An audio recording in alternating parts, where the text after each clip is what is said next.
amigos, bienvenidos a un nuevo capítulo histórico de la Fórmula 1.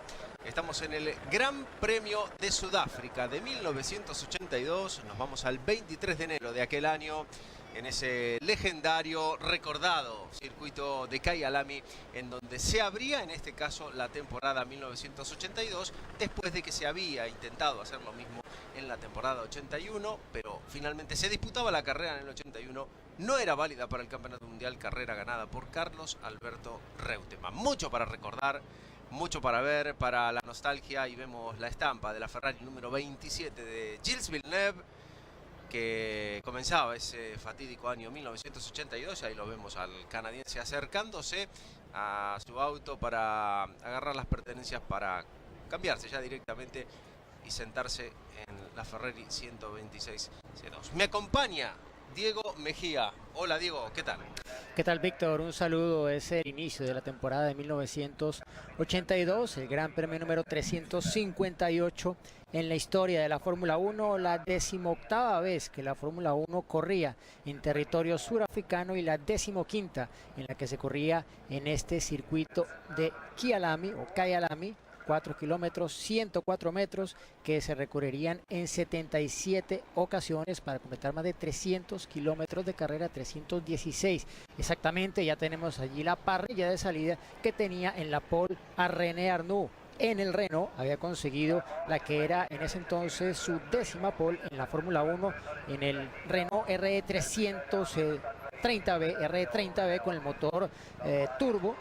Una parrilla dominada por los motores turbo. Un poco más atrás los Williams, que eran los mejores con motor atmosférico, Víctor. Así es, con Nico Rosberg, sí. Nico Rosberg estaba todavía en planes.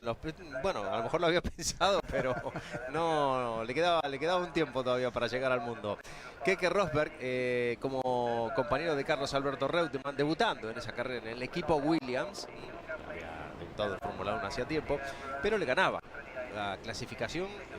En ese caso, la verdad es que Reutemann y Rosberg eran buenos exponentes con un muy buen chasis, después de lo que había demostrado sobre todo en la última parte del año 1981. Y recordar, Diego, también que esta era la primera carrera, la primera largada que iba a haber después de aquel legendario Gran Premio de Las Vegas de 1981, en el cual perdía el título Carlos Alberto Reutemann solamente por un punto, en beneficio de Nelson Piquet, que estrenaba también el número 1 en este escenario. La marsellesa, el himno francés, no sabemos bien por qué, pero suponemos que por cuestión de la FIA, ¿no?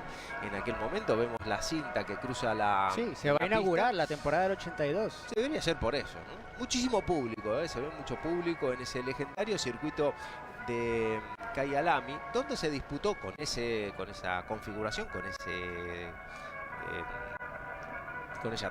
trayecto que era tan particular y tan lindo, con bajadas, subidas, bastante rápido, desde las temporadas 68 a la 85, incluida esta, ¿no?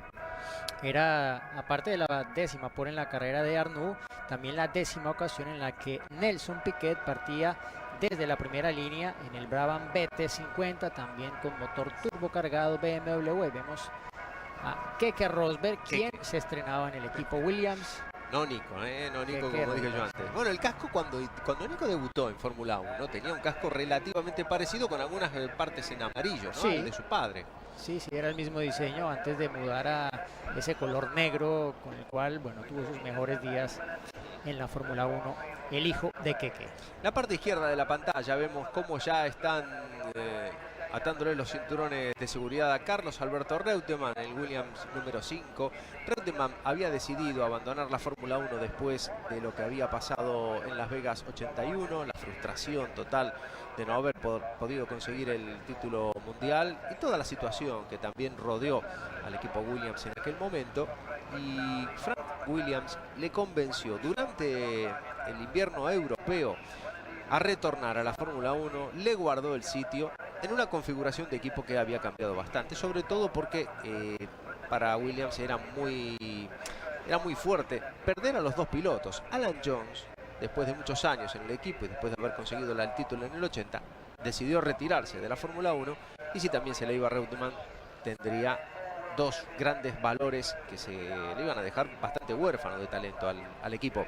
Tenían a Keke Rosberg, creían en él, pero no era lo mismo. Y esta dupla, Reutemann-Rosberg, arrancaba con muy buenos augurios. Una dupla bastante buena para lo que era aquel momento. Vemos una cámara subjetiva, Diego, una cámara a bordo, bueno, de la época, ¿no? Un intento. Es una camioneta, habían puesto una cámara encima, ¿no? Y la han puesto en cámara rápida.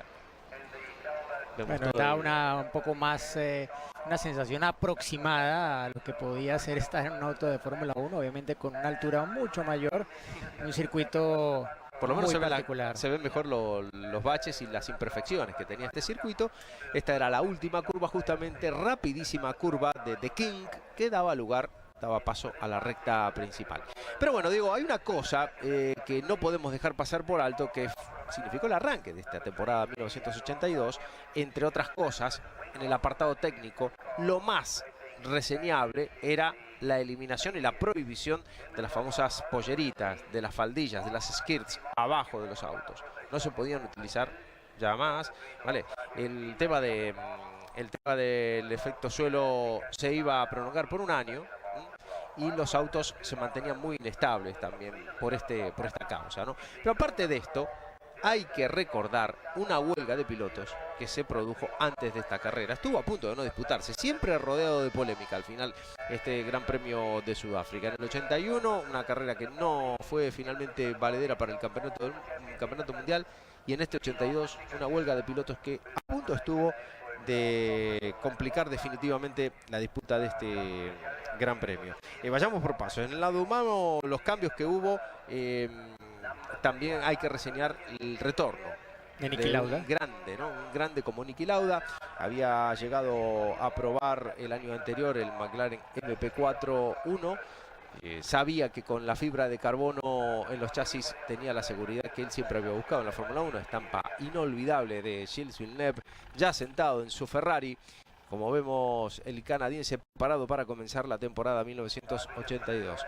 El hombre que está con esa chaqueta de Jacobacci es el dueño de la bodega que patrocinaba a Gilles Villeneuve, patrocinó a Gilles Villeneuve durante unos cuantos años en el equipo Ferrari. El padre de Jonathan, no recuerdo el nombre ahora del dueño de esa bodega, pero Jonathan, su hijo, siguió con esta tradición de estar vinculado al automovilismo, y de hecho lo sigue estando, ¿no? Sigue estando en el paddock como miembro de la escudería Ferrari.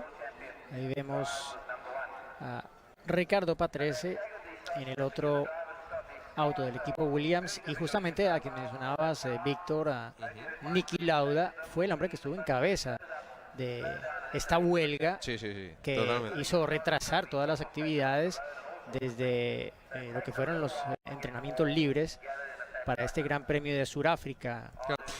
El tema era que todos los pilotos necesitaban renovar la superlicencia año por año.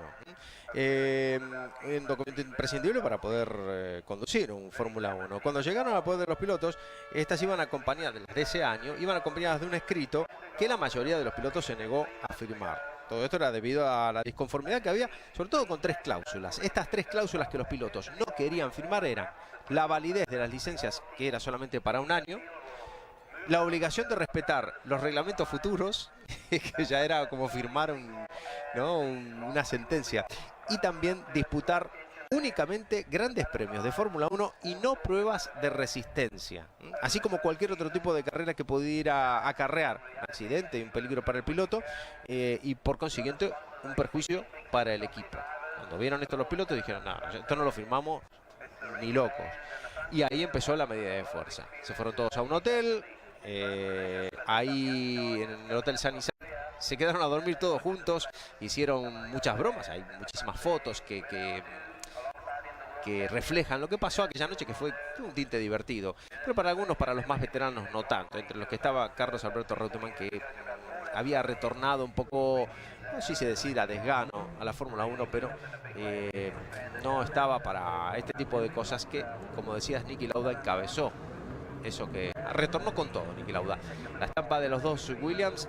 En el primer plano, Keke Rosberg. Más atrás, el casco inconfundible amarillo, blanco y azul de Carlos Alberto Reutemann, que se disponía a comenzar una nueva temporada que en ese momento yo creo que igualmente no tenía claro si iba a seguir o no. Pero arrancaba de forma increíble después de que había, ahí lo vemos, a Carlos Alberto Reutemann había dicho que no iba a volver a la Fórmula 1 y sin embargo Frank Williams, debido a su gran insistencia, pudo convencer a Carlos Reutemann para retornar a la Fórmula 1 después del fiasco de lo que significó aquella tarde del 17 de octubre del 81, en la cual perdió el título por solamente un punto. Ahí estaba Reutemann en Sudáfrica. Por cierto, el ganador de la carrera anterior aquí había sido él justamente, y esos 9 puntos que no le otorgó el campeonato, que no le otorgó finalmente ese triunfo, hubiese significado ganar el campeonato de una forma muy holgada, al fin y al cabo, a final de año.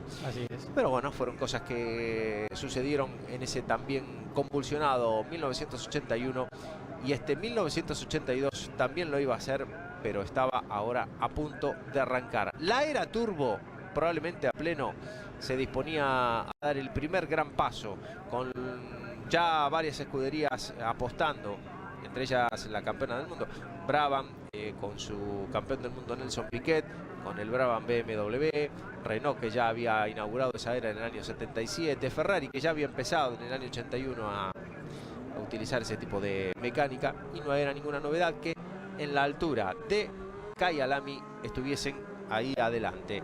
Todo listo, comienza la vuelta previa y lo vemos a Alain Prost arrancando, acelerando un poquito más que los demás, Gilles Villeneuve que le sigue, los dos Brabham con un poquito menos de velocidad, iban todos. Y hay que destacar, Diego, otros dos latinoamericanos que estuvieron presentes, y por cierto, uno con bastante buena clasificación. Me refiero a Eliseo Salazar, que estaba en el equipo ATS, el número 10 de Eliseo Salazar, partía desde la sexta fila, y otro, el colombiano Roberto Guerrero, que no pudo finalmente clasificar para disputar el Gran Premio. Así es, Víctor, y mencionar también en torno a este tema de la huelga que contabas, esta historia que bueno, es parte de lo controvertido que fue a nivel político este año 1982 para la Fórmula 1, porque sería uno de varios episodios que existieron a lo largo del año, y ese que tuvo que ver específicamente con los pilotos y las superlicencias. Fueron multados con $5.000 los pilotos participantes en esta huelga, ya que no todos estuvieron. De hecho, hubo algunos que rompieron el silencio en el circuito. El primero en hacerlo fue Jochen Mass, cuando los demás estaban reunidos en este hotel peleando por lo que ellos creían era justo y estaban en su derecho. Ahí están todos los autos. Efectivamente no había sido una huelga completa, pero la habían secundado, sobre todo los más grandes, ¿no? Los sí, los pilotos más renombrados, y encabezada, como dijimos, por el recién retornado Niki Lauda. Estamos en Carreras de Leyenda. Estamos recordando Sudáfrica 1982, el arranque de aquella temporada.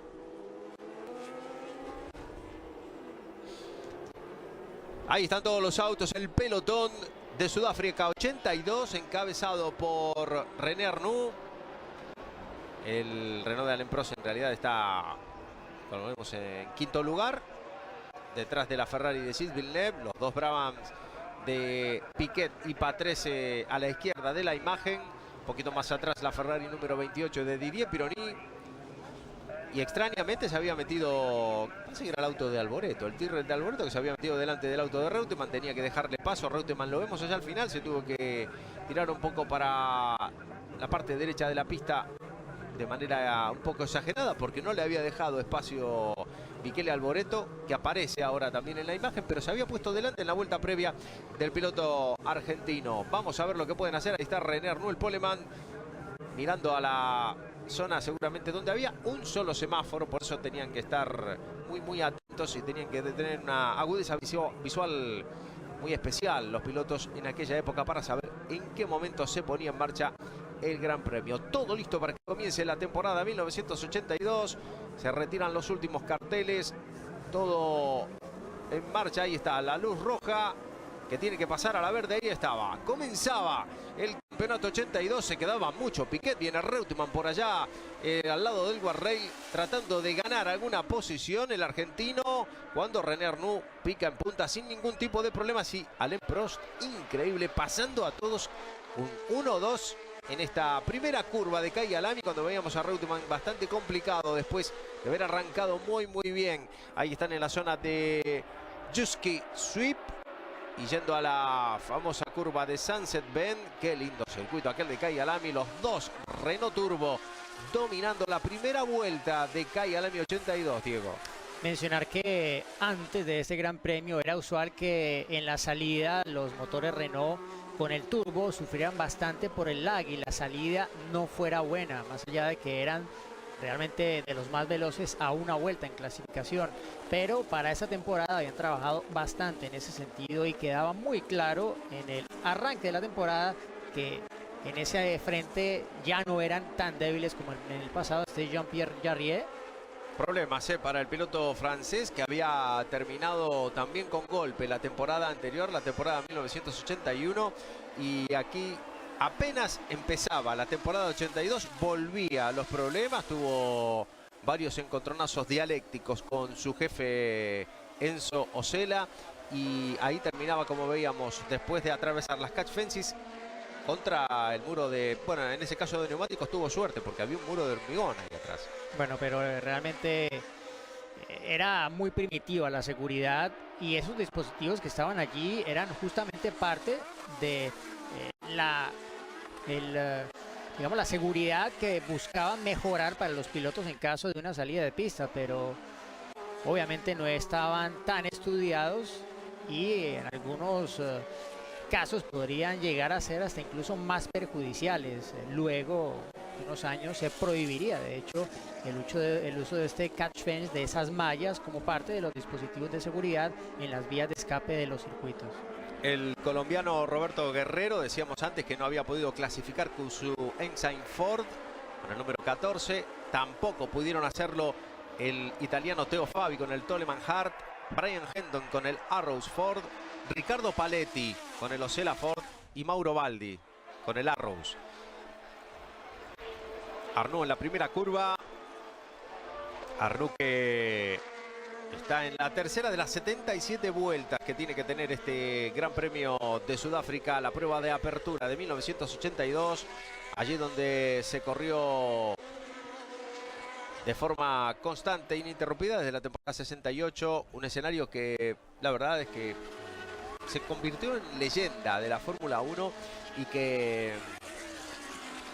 era parte, durante muchos años, fue una parte crucial de ese arranque de campeonato en los años 70, cuando se comenzaba en Argentina y Brasil. La tercera prueba era tradición que fuese esta de Sudáfrica, en Kyalami, y luego sí ya se empezaba con la temporada europea. René Arnoux manteniendo a una distancia prudencial y bajo control a su compañero de equipo Alain Prost. Estaba comenzando su tercera temporada en la Fórmula 1, mientras que Arnoux ya tenía algo más de experiencia. Había entrado y había debutado justamente en este Gran Premio de 1978 con el Martini. Intentaba uno de los Brabham con uno de los Williams más atrás, un Liga intentando dar cuenta de Reutemann. Rosberg con Patrese y Reutemann, que ya venía recuperando alguna posición después de haberlo intentado en el arranque. Se metió por la parte derecha de la pista. Había avanzado 2 posiciones, pero después no hubo nada que hacer. Atención porque Nelson Piquet, atención porque el campeón del mundo arrancaba el año 1982 con esta salida de pista que le significaba el abandono. Un arranque no muy feliz para el flamante campeón del mundo, que no había podido dominar su Brabham y abandonaba, como vemos, este Gran Premio de Sudáfrica. Se sumaba a los abandonos de Jean-Pierre Jarier y de Nigel Mansell, que también había tenido que abandonar. Lo viste, ¿no? En el... No llegué a ver ahí. Saltó a la vía de escape y corrió para cruzar la pista. y regresar a los pits. Piquet, que había bloqueado los frenos en esa primera frenada para la curva Crowthorne, y muy temprano quedaba fuera de carrera el campeón reinante. Ahí pasaba uno de los McLaren dando cuenta de la FIT en el día. Un error del campeón del mundo que aguantó como estoicamente y como pudo, ¿no? Esa última carrera, perdón, del año 1981 al límite absoluto de la resistencia física, pero eso le sirvió para poder obtener el campeonato de 1981. Y aquí, en esta ocasión, en Kay Lamy abandonaba en la vuelta número 3 por un error suyo y se quedaba sin ninguna posibilidad de seguir. Se han cambiado mucho las cosas. Si hubiese pasado en Las Vegas el año anterior. Las dos Ferrari circulando juntas, como vemos. La linda toma desde un plano superior, enfrente de la recta principal del circuito de Kay Lamy, abarcando las curvas última y anteúltima de este trazado de King y Lukop Bend. Ya al final,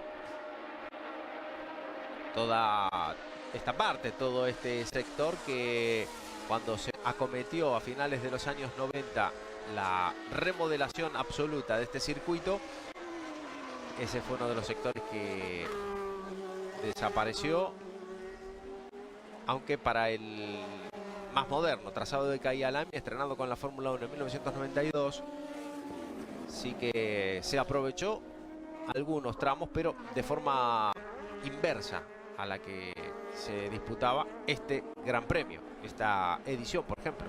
Estaban a 1500 metros casi de altitud sobre el nivel del mar en este circuito, y como lo mencionabas previamente, Víctor, esto favorecía aún más a los motores que tenían la compensación, obviamente, de la pérdida de oxígeno con el sistema de turbo cargado, y las diferencias que se vieron durante la clasificación fueron muy grandes. Sí que fueron apenas 274 milésimas entre Arnoux y Piquet, los dos de la primera línea, ambos en el minuto 6, 3:51, una pista corta pero también rápida, decíamos casi 4,5 kilómetros, y en la segunda línea Piquet se quedaba a más de 7 décimas y Patrese se quedaba a más de 1 segundo de diferencia. Ya a 2 segundos estaba la Ferrari, la mejor de ellas, la de Pironi. Luego estaba Rosberg en el mejor auto con motor atmosférico, que se quedaba ya a 2,5 segundos de diferencia de la pole conseguida por René Arnoux, y adiós a la Ferrari C2 de Villeneuve. Ahí estaba el abandono del piloto canadiense que comenzaba este 1982 con esta rotura de motor durante el Gran Premio, vuelta 6. Se acababa la carrera de Villeneuve en el estreno de esa 126 C2, el auto diseñado por Harvey Postlethwaite y que tenía unas líneas mucho más afinadas, mucho más aerodinámicas de su antecesor, el 126, que le había reportado a Villeneuve un par de victorias en esa temporada 81 y que igualmente estaba llamado a ser sucedido por un auto que tuviese un rendimiento aerodinámico muchísimo mejor, porque la verdad es que incluso en apariencia el anterior Ferrari, el 126, era demasiado aparatoso y demasiado cuadrado, ¿no? Como decía la gente. Quedaba claro que Villeneuve no quería regresar a pie, caminando a boxes, ¿no? Continuaba con el auto humeante, dejando obviamente una línea de aceite, pero por lo menos tenía la cortesía de hacerlo fuera de la línea de carrera, pero quería llevar el auto de regreso al garaje. Estaba Villeneuve llegando como podía. Bueno, no sé si al final va a poder. Ya lo veremos. Ahí estaba Arnoux en un nuevo paso por la meta.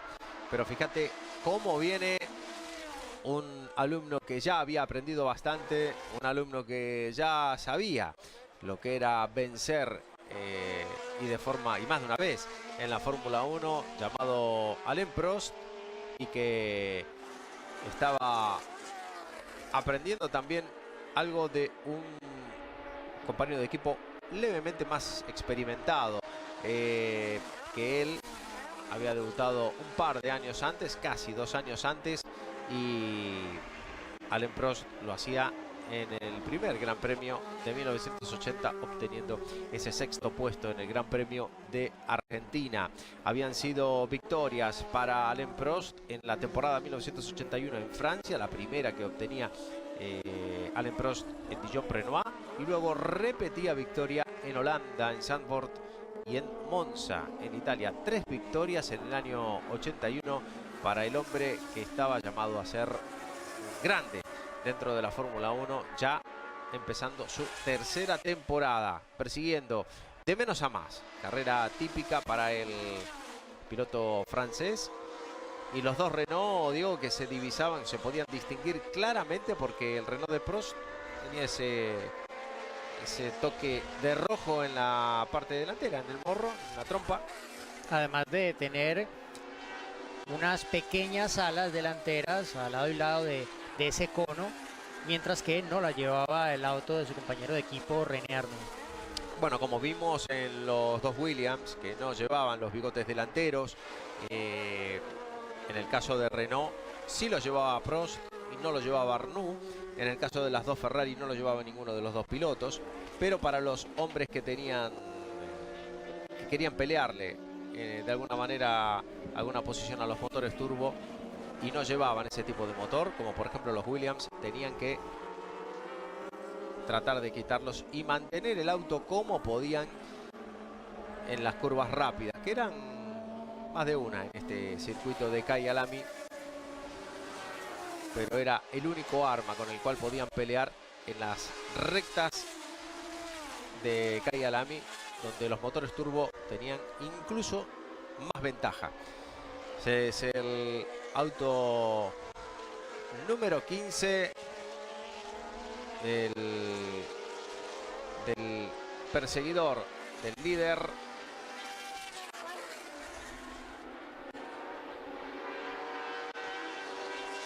Los dos Renault mandando en este Gran Premio de Sudáfrica de 1982. Decíamos antes 3 representantes latinoamericanos: Carlos Alberto Reutemann en el equipo Williams, en el equipo ATS Eliseo Salazar con el número 10, y en el equipo Ensign estaba Roberto Guerrero como único representante de ese equipo. Patrocinio de Café de Colombia, el Ensign con motor Cosworth de 8 cilindros, al igual que unos cuantos equipos, entre los cuales estaban Williams, Lotus, el equipo March, el equipo Fittipaldi, y ya había otros grandes fabricantes que ya estaban preparando la llegada, si no para este año, para el año siguiente, de los motores turbo. Era el caso de Porsche, que iba a entrar tiempo después, y lo mismo para Williams, que aguantó con la mecánica atmosférica hasta la última carrera de 1983. Mencionabas a Roberto Guerrero, que no logró ser de la partida porque además estaba en un equipo muy pequeño y estaba haciendo su debut en la Fórmula 1. Fue la primera vez que estuvo presente y aspiraba a poner la bandera de Colombia en el mapa de la máxima categoría. Sería la primera vez de 29 que intentaría tomar parte en grandes premios de la Fórmula 1, y en el año previo, en 1981, venía de haber disputado la Fórmula 2 europea con el equipo Maurer, ocupando el 7º lugar. Antes de eso había disputado la Fórmula 3 británica, en la que había sido tercero en el campeonato, y había incluso disputado el que era entonces un evento tradicional de la Fórmula 3 a nivel europeo, que era el Gran Premio de Mónaco. Era la carrera de soporte del Gran Premio de Mónaco de Fórmula 1. La había disputado de hecho en 2 ocasiones, y era un piloto realmente muy talentoso. Venía a la carrera siendo llevada por su padre Roberto Serafín. Contaba con el apoyo de empresas colombianas, pero esto le daba acceso por ahora apenas a equipos en la parte de atrás de la parrilla. Tendría que esperar obviamente Roberto José Guerrero para poder hacer efectivamente su debut en la Fórmula 1, que se dio en el Gran Premio de los Estados Unidos en Long Beach, donde se puso 19º en la parrilla, pero luego no terminó por un trompo cuando rodaba en la 11ª posición en su Ensign N181. Que en esta ocasión justamente intentó clasificar con el modelo anterior, con el N180B. Fue la única vez que lo utilizó. Exacto. A partir del Gran Premio de Brasil, segunda carrera del año, ya utilizaba justamente ese modelo, el más evolucionado de Ensign, el N181. El piloto colombiano Roberto Guerrero. Ahora vemos en la imagen a Michele Alboreto y los dos punteros que vienen cada vez más juntos, deglutiendo rivales. También hay que prestarle atención y mucha a lo que venía haciendo Didier Pironi, que se venía acercando poquito a poco, limando décimas detrás de los hombres de Renault en una temporada 82 que empezaba de esta manera, pero que nadie podía imaginar de la manera que iba a terminar. Sí se sabía, bueno, se podía o no se podía intuir, la verdad es que iba a ser tan dispar la cantidad de ganadores que iba a haber, la competitividad que se mantuvo incluso hasta la última carrera, donde terminaron habiendo candidatos al título prácticamente hasta la anteúltima carrera, y se definió otra vez en el César Palace de Las Vegas. Bueno, fue una temporada que, si la miramos por el retrovisor, Víctor, tuvo absolutamente de todo, ¿no? Marcada también la temporada por la tragedia, por lo que era una Fórmula 1 que todavía estaba lejos de ofrecer la seguridad a los pilotos que podrían tener años después, y basta solo con ver la posición del piloto dentro del auto, casi que sentado sobre el eje delantero, lo cual obviamente ponía en bastante riesgo a los pilotos en caso de un impacto frontal. Bueno, se habían hecho muchos... la aparición del efecto suelo en el año 1977 y de forma ya definitiva y completa a partir del año 78 en el equipo Lotus hizo que a partir del 79 ya lo tuvieran todos los equipos. Se atacó mediante el reglamento a ese aspecto del auto, ¿no? A los perfiles alares.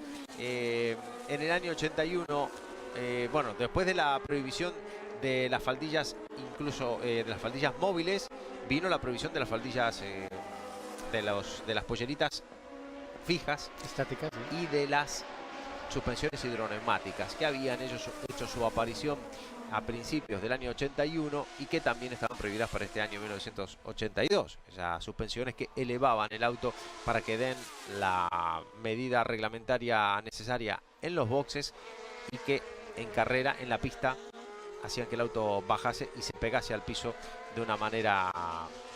La verdad es que era un poco un bochorno eso del reglamento, que quitaba completamente, estaba muy afuera de lo que era la ética del reglamento.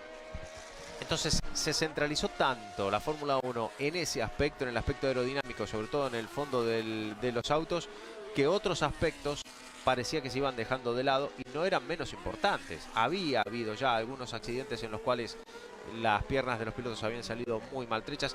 Uno de los peores había sido justamente en este circuito, en los entrenamientos del Gran Premio de 1980, donde Mark Surer se fue derecho en esa primera curva de Crawford y lo mantuvo alejado de las pistas durante varias carreras.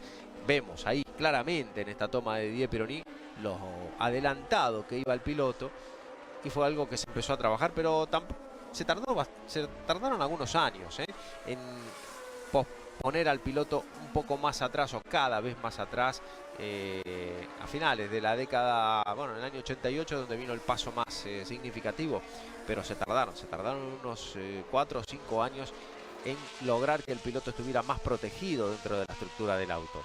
Y eso era porque se había hecho mucho hincapié en que el reglamento interviniese en la parte estructural del auto, pero en lo que concernía a la aerodinámica, para bajar prestaciones, para bajar rendimiento a nivel aerodinámico.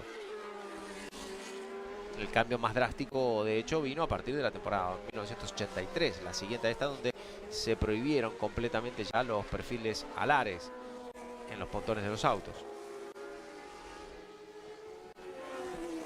Pasaba Pironi a uno de los autos del equipo Alfa Romeo. Unas tribunas bastante colmadas, Sí, mucho público, más de 80.000 personas. Cuenta la historia de este gran premio, se hicieron presentes para estar allí en el inicio de la temporada del 82, que de hecho tuvo de alguna forma una manifestación de parte de los pilotos. Fue justamente Pironi quien habló por el perifoneo del circuito antes de iniciar la carrera para pedir ofrecer excusas a los aficionados, que muchos de ellos no tuvieron la acción de los autos cuando la esperaban durante el fin de semana, producto de la huelga en la que estuvieron varios de ellos involucrados. Niki Lauda también fue portavoz de los pilotos en la televisión local de Sudáfrica para también ofrecer disculpas a los aficionados del país. Bueno, disculpas que sin duda entendieron o debieron entender, porque las condiciones que le pedía la Federación Internacional para la obtención de las superlicencias era tremenda. Eran unas condiciones, sobre todo los últimos dos puntos, ¿no? Los que comentábamos antes, los de la obligación de respetar los reglamentos futuros. Tenían que decir que sí a todo lo que se dictaminase y ellos no iban a tener ningún tipo de injerencia, y tampoco les prohibía disputar otro tipo de carreras. Ahí está Eliseo Salazar, el ATS número 10 en primer plano, superado por el ahora líder Alain Prost con el número 15, el Renault con ese toque de rojo en la parte frontal, y el récord de vuelta para el compañero de Prost, para René Arnoux, 1:09.763. Una lástima. Una carrera que parecía que podía estar un poquito más adelante Eliseo Salazar, pero no se podía pedir tampoco. Estaba arrancando prácticamente en la Fórmula 1. Eran los comienzos del piloto chileno con ese ATS. El compañero del alemán Manfred Winkelhock. Y el para Patrese. Abandono otra vez para un piloto del equipo Brabham. Abandonaba en la vuelta 3 por salida de pista Nelson Piquet, y acá estaba con el número 2 su compañero de equipo Ricardo Patrese, el turbo que decía basta. El debut de ese motor BMW en la Fórmula 1, una leyenda también dentro de lo que fue la década de los 80, que tenía una configuración bien diferente a los demás motores turbocargados, porque eran 4 cilindros en línea turbocargada y no V6, como era el caso, por ejemplo, de los Renault y también de los motores de la escudería Ferrari. Y que fueron el gran problema de este auto no fue tanto el rendimiento, sino la confiabilidad, que le trajo demasiados problemas al equipo Brabham. De hecho, Ricardo Patrese terminó disputando algunas carreras en este 1982 con el auto con motor Cosworth, dado la cantidad de problemas que tenía este propulsor de confiabilidad en esa temporada de arranque de esa alianza de BMW con el equipo Brabham. Ahí estaba Ricardo Patrese apoyado en la rueda delantera derecha de su auto, dando explicaciones. Se cruzaba sí, De Angelis por delante del líder de carrera. De Angelis, compañero de Nigel Mansell, Lotus Ford. Lotus que seguía teniendo motores atmosféricos. Todavía restaba algo de tiempo para que pudieran estrenar los propulsores Renault, justamente uno de los motores que lo supera al piloto italiano. Y mencionabas esa dualidad de chasis, de configuración de auto para Brabham durante esa temporada del 82, y es curioso porque de hecho la primera victoria que tuvo el equipo durante el año no fue con este auto, sino con el del año anterior, con el B49D que se dio, en el que tú recuerdas como el rocambolesco Gran Premio de Mónaco, con Ricardo Patrese ganando, además no con el motor BMW, sino con el que llevaban muchos de los autos de la parrilla, el Ford Cosworth DFB de 3 litros V8. Bueno, Y de hecho el mismo Nelson Piquet lo utilizó en la segunda y la tercera carrera, ¿no? El Brabham Ford volvió. Nelson Piquet después de esta carrera utilizó carrera 2 y carrera 3 el Brabham Cosworth, mientras que Ricardo Patrese lo hizo en esa segunda y tercera carrera y también en las carreras 6, 7 y 8 de ese año. El resto lo hicieron con el auto BMW Turbo, con el motor BMW Turbo, algo no habitual y que hoy sería impensable, ¿no? De volver a hacer algo así, ¿no? Bueno, el reglamento mismo no lo permitiría en todo caso, pero algo que ha cambiado completamente la forma de ver, sobre todo en el aspecto comercial todavía se podían llegar a hacer ese tipo de cosas. Pero fue un año difícil para Brabham cuando pensaban, después de haber probado, después de haber estrenado ese auto en el Gran Premio, en la clasificación del Gran Premio de Inglaterra del año anterior, el auto con motor BMW, lo estaban probando y pensaban que iban a tener mucha más confiabilidad. Pero al final llegó este 1982, arrancaban de esta forma como vimos en la grilla de partida, bastante adelante, como era de esperar, pero los problemas se hicieron demasiado grandes como para poder, grandes e irresolubles, como para poder seguir esas carreras que al final decidieron probar, volver al auto con motor Cosworth, tanto para Patrese como para Piquet en la segunda y en la tercera carrera del año.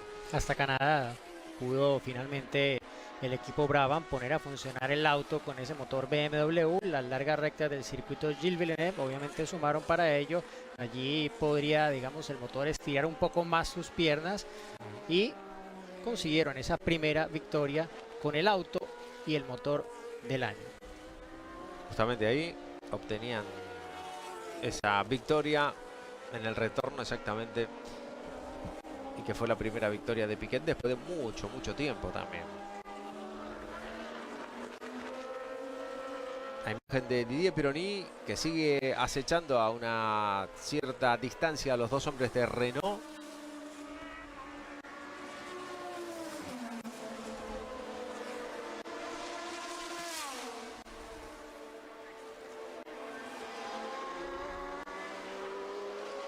La Ferrari 126 C2, ese agradable diseño de Javi Postlethwaite, el diseño que cambió también el aspecto completo de lo que venía utilizando, que venía haciendo Ferrari, sobre todo por esos diseños de Mauro Forghieri que tenían ese tradicional alerón delantero, generoso alerón delantero. Bueno, claramente el generador de caracteres de la época iba unas vueltas atrás, ¿no? Patrese todavía estaba en carrera y figuraba cuarto en ese sobreimpreso que aparecía algunos minutos atrás y que segundos atrás, y nos mostraba también la diferencia en esa vuelta 17 que traía más de 7 segundos entre el auto líder y esta Ferrari, que era el tercero en discordia de Didier Pironi, que se va para boxes. Vamos a ver el trabajo de los mecánicos del equipo Ferrari. El cambio de neumáticos de la época. Volaban los neumáticos, los dejaban. Tuve que ir a buscarlo uno. Ahí está Mauro Forghieri hablando con Pironi.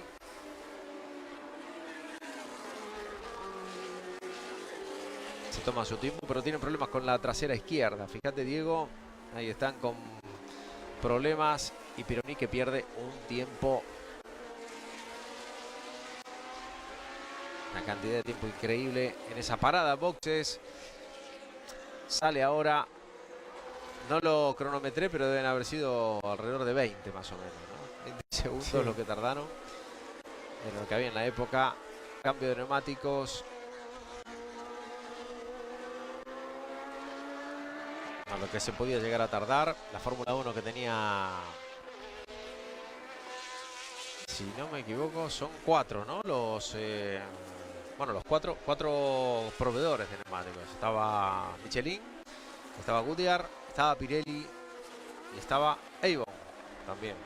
Calzaba los equipos Theodore, March, ATS, festival de 4 marcas, algo que se había dado en muy pocas ocasiones en la Fórmula 1. También en ese sentido la temporada 82 fue diferente. Ahí estaba el número 5, el Williams de Carlos Alberto Reutemann, que venía recuperando poco a poco. Lo vemos delante del Alfa Romeo de Bruno Giacomelli.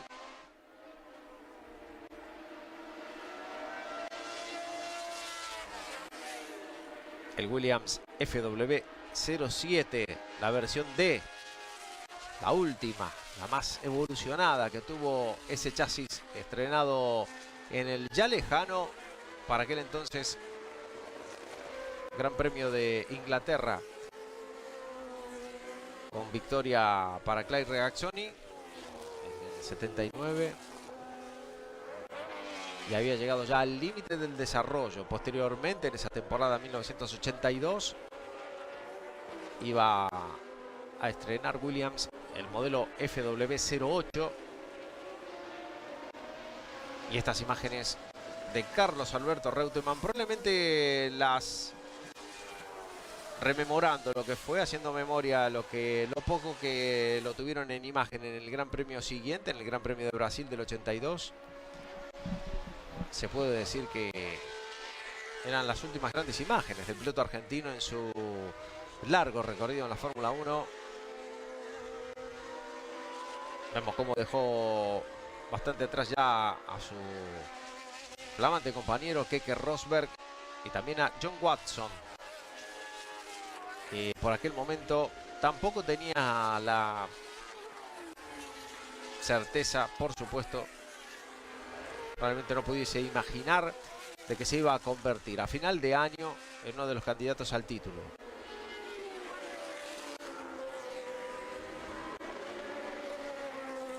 Había ganado en el Gran Premio de Inglaterra de 1981 la primera victoria de ese chasis de fibra de carbono.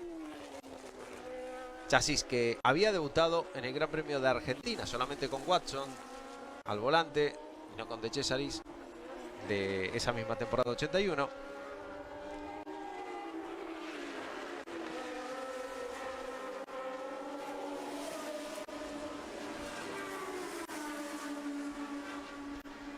El chasis que convenció a Niki Lauda para retornar a la Fórmula 1 después de su abandono de la misma a finales de la temporada 79. Había estado Niki Lauda ausente de la Fórmula 1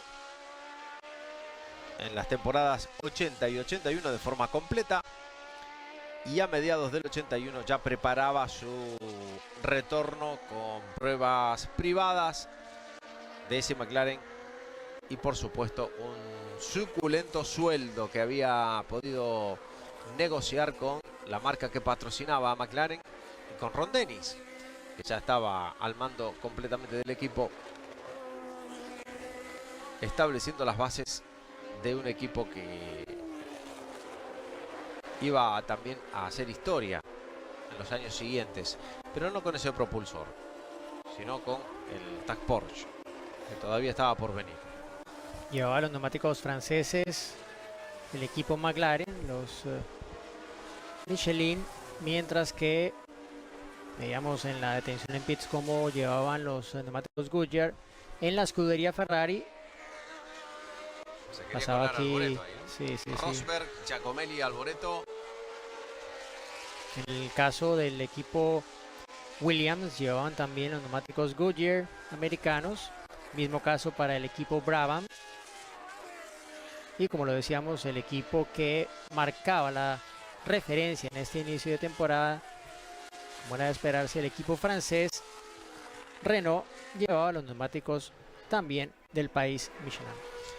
Estamos en Carreras de Leyenda, estamos en Sudáfrica, 1982, comienzo de la temporada, la trágica temporada 82, recordando una nueva parte histórica de la Fórmula 1.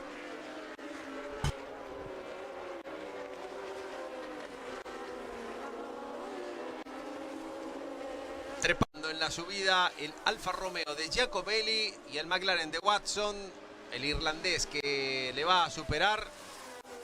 Parece que todavía no le dejaba el suficiente espacio. El Alfa Romeo con el motor todavía 12.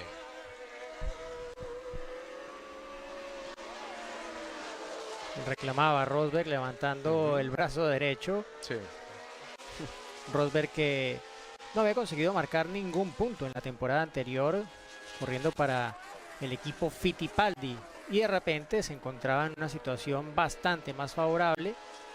No era, por supuesto, el mejor auto de la temporada, no contaba con un motor turbo cargado, y esto ya de por sí traía consigo un handicap que lo vio bastante claro, de más de 2 segundos durante la clasificación, pero era apenas el inicio de la temporada. No todos los circuitos estarían a la misma altitud que este de Kyalami, y eventualmente el contar con una motorización ya probada de tantos años, ese motor Ford Cosworth DFB de 8 cilindros en B, 3 litros, traería dividendos a lo largo del año.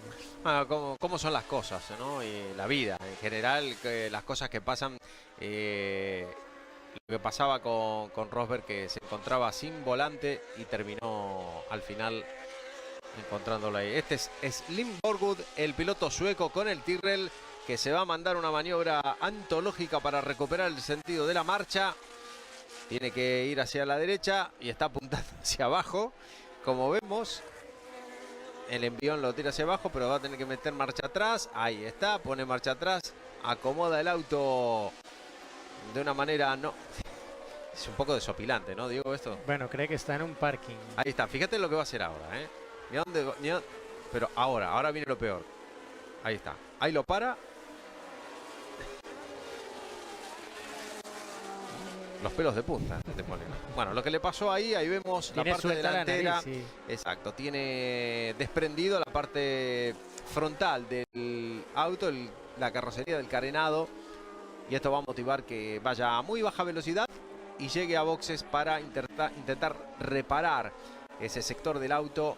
El compañero de Michele Alboreto en el equipo Tyrrell ya había estado en la Fórmula 1, no era el primer año de Slim Borgud en la Fórmula 1, aunque tenía pinta de que mucho más no iba a durar. De hecho, la historia en la Fórmula 1 le iba a durar un par de carreras más, Brasil y Long Beach, y ahí se iba a acabar la historia de este baterista del equipo, ex baterista del equipo, del equipo, el grupo ABBA, grupo musical ABBA, que había debutado en el Gran Premio de San Marino de 1981, siendo 13º en aquella ocasión.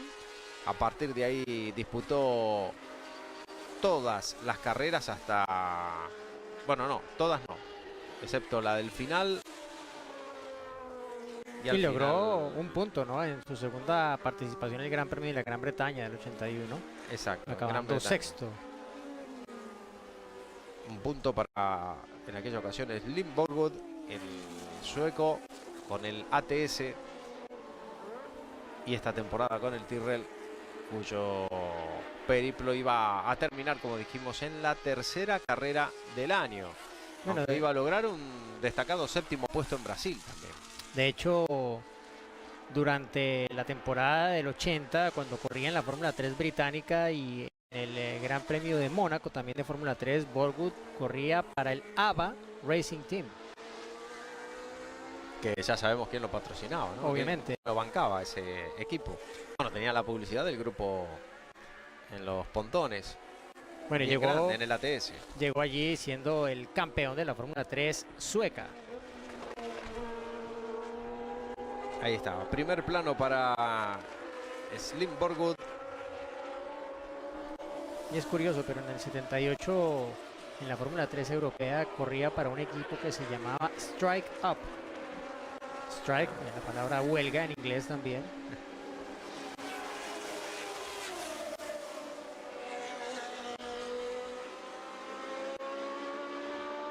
Pero bueno, se dio el gusto de correr en Fórmula 1. Y hasta en también- Fórmula 3000, bueno, y Fórmula 3 de puntuar. todo, sí. Y corrió luego en camiones, se fue luego a correr en los Estados Unidos, en el campeonato IMSA, fue campeón de el campeonato nórdico de autos de turismo.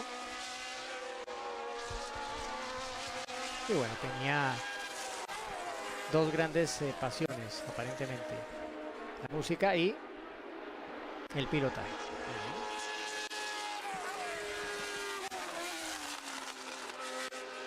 La imagen ahora de John Watson, el irlandés, en el equipo McLaren, el compañero de Niki Lauda, que sabía y ya era consciente de que iba a tener una muy buena referencia para saber dónde estaba él parado, pero también un hueso bastante duro. No era un cualquiera, era Niki Lauda, que retornaba a la Fórmula 1 y justamente lo hacía como su compañero de equipo. McLaren, que había puesto juntos a Watson y De Cesaris en el año 81, y para este 1982 ese lugar del piloto italiano era ocupado por Niki Lauda, que hace un momento aparecía fugazmente por la pantalla. Lo sacaron, ahí viene, detrás de Watson. Ahí está Niki Lauda, justamente.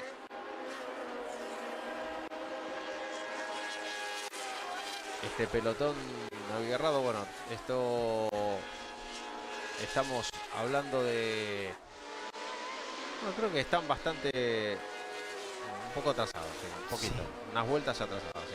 Pero Prost, Arnoux, Reutemann, Rosberg, Watson y Lauda, los dos Renault, los dos Williams, los dos McLaren, parando.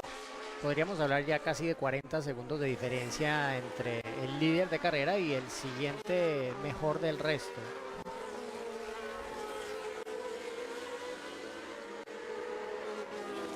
Niki Lauda, que había decidido retirarse de forma repentina en 1979 en los entrenamientos del Gran Premio de Canadá. Niki Lauda, que había debutado en Fórmula 1 en el Gran Premio de Austria de 1971. Fue la única carrera que corrió en aquel momento. Y luego ya disputó de forma casi completa la temporada 1972 de la Fórmula 1. A partir del 73 ya estuvo siempre presente. Y a partir del 74 formaba parte del equipo Ferrari, con el cual obtendría su primera victoria en 1974, justamente en ese año, su primer año con Ferrari en el Gran Premio de España, y no sería la única en ese primer año con Ferrari. También ganaría en el Gran Premio de Holanda. Se va allí a Raúl Boesel en el March 821 con motor Cosworth de FB, la motorización que prevalecía en la parrilla y una de las 4 o 5 configuraciones diferentes de motor que había durante esta temporada del 82. Estaban los 4 en línea, 4 cilindros en línea, turbocargados de 1500 centímetros cúbicos que llevaban, los dos daban ya fuera de carrera, e igualmente el equipo Toleman con el motor Hart tenía la misma configuración, diferentes fabricantes también de neumáticos, uno con Goodyear, el otro con Pirelli. Estaban los 8 cilindros en B de 3 litros de Ford Cosworth, era el único fabricante que lo llevaba. Estaba también el motor de 1500 centímetros cúbicos, 6 cilindros en V, turbocargado, era la configuración que tenían tanto Renault como la escudería Ferrari. Y estaban también los motores de 3 litros de 12 cilindros en V que llevaba el equipo Alfa Romeo. Hablamos antes de... Bueno, vemos en la imagen a Eliseo Salazar, está siendo superado por John Watson, el piloto chileno del equipo ATS. Otro primer plano ahora para John Watson, que tiene adelante a Keke Rosberg. Hablábamos antes de la vinculación de la música con la Fórmula 1 a partir de Slim Borgwood, piloto del equipo Tyrrell. Y también hay que decir que antes mencionabas a Raúl Boesel. Raúl Boesel, después de la Fórmula 1, solo estuvo 2 años, se fue a correr a Estados Unidos, pero desde el 2007 hace ya unos cuantos años, tiene una reputada carrera como disc-jockey. Mira. Raúl Boesel, disc-jockey muy conocido en Miami, cerca de Miami, desde donde vive. Así que no ha sido el único vinculado con el mundo de la música, aunque este lo hizo al revés, ¿no? Sí. Este empezó con la Fórmula 1 y terminó con la música. Hay otros que también se convirtieron en disc-jockey, pero no fueron tan reputados tal vez como es el caso de Giancarlo Fisichella. Bueno, pero poquito, sí. Muy ocasional. Este es profesional, ¿eh? Boesel. Estaba en el March compartiendo equipo. Bueno, en realidad esa butaca se la intercambió con Emilio de Villota en español, en algunas carreras, aunque corrió la mayor parte de la temporada Raúl Boesel. Y la otra butaca, la del March número 17, se la intercambiaron Jochen Mass y Rupert Keegan, aunque el alemán fue el que más carreras disputó. Auto, el March Ford 821, que tenía colores diferentes, como vimos en el caso de Raúl Boesel y en el caso de Jochen Mass. El equipo March, que como otros, por ejemplo, cambiaron de suministrador de neumáticos durante la temporada, pasaron de Pirelli a Avon, en el caso de March, pero en el caso de Ensign, por ejemplo, fue al revés, pasaron de Avon a Pirelli. Cosas que se daban en la Fórmula 1 de aquellos años y que se dio de forma prácticamente, bueno, iba a decir obligatoria, en la temporada 1981, en la que se retiró sorpresivamente antes de empezar la temporada Goodyear, y retornaba también de forma sorpresiva a mitad de año. Eso motivó que equipos como Brabham y Williams, que estaban ligados de forma tradicional a esa marca americana, volviesen a utilizar la misma a mitad de temporada, algo que afectó de forma directa al rendimiento de Williams y por ende también al de Carlos Alberto Reutemann en esa parte final del año. Impresionante esa bajada hacia Crowton, ¿no? Esa recta principal no era una recta cualquiera, esa bajada era una estampa fotográfica completamente unida, ligada a lo que era este circuito de Kyalami. Problemas para Alain Prost. La rueda trasera izquierda reventada. El francés que va a intentar llegar a boxes como pueda. Fíjense el problema que se ha producido en el auto de Alain Prost. El francés, ganador de 3 grandes premios en la temporada 1981, y que quería empezar esta temporada 82 a lo grande. Se le metía este problema por medio. Va a intentar como sea, a pesar de que la rueda, lo que es el caucho, la banda de rodamiento, está dañando parte del pontón lateral, la parte final del pontón izquierdo. Vamos a ver cómo llega a la zona de boxes. Le queda esta curva y ya se va a poder meter. Y fíjate lo que pasa, ¿eh? Adiós a la banda de rodamiento. Y la rueda delantera derecha también empieza a levantarse del suelo justo antes de llegar al box. Y el auto de Prost. Sí, muy dañada. Veremos si puede seguir o no el piloto francés. Todo puede ser muy bueno para Carlos Alberto Reutemann, que viene no cerca, pero por lo menos expectante en esta primera carrera del 82, detrás de los dos Renault Turbo. Les va a costar sacar. Recordemos lo que habían tardado con Pironi antes, ¿no? Y no tenían ningún tipo de inconveniente. Vamos a ver cómo trabaja el equipo Renault. Fíjate el lollipop tan especial que le ponen, un casco amarillo adelante, para que significaría el casco no aceleres, ¿no? Debe ser. Vamos a ver qué pasa con Alain Prost. Y se lo muestran. Bueno, pasaron más de 20 segundos antes de que regresara a la pista Prost.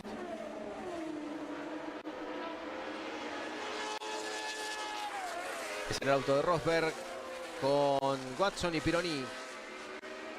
Y ya estaba, por supuesto, en el liderato de la carrera nuevamente René Arnoux. Uf, cómo brincaba el auto de Keke Rosberg en la frenada en este ondulado circuito de Kyalami en su debut con el equipo Williams. Y ya estamos entrando en la parte final. Poco a poco, el último tercio de este Gran Premio de Sudáfrica de 1982. Estamos en Carreras de Leyenda, recordando el arranque de aquella temporada.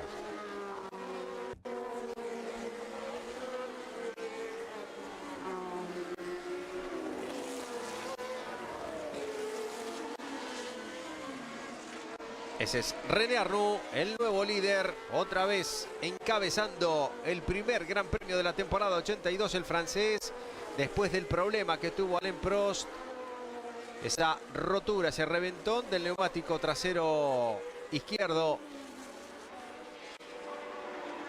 Y el segundo puesto de Carlos Alberto Reutemann, que lograba ascender de forma vertiginosa en el casillero, después de haber sido octavo en la grilla de partida, después de haber sido superado en esa primera clasificación con la que tuvo que medirse con su nuevo compañero de equipo Keke Rosberg, pero que ahora en carrera le superaba con amplitud y con claridad.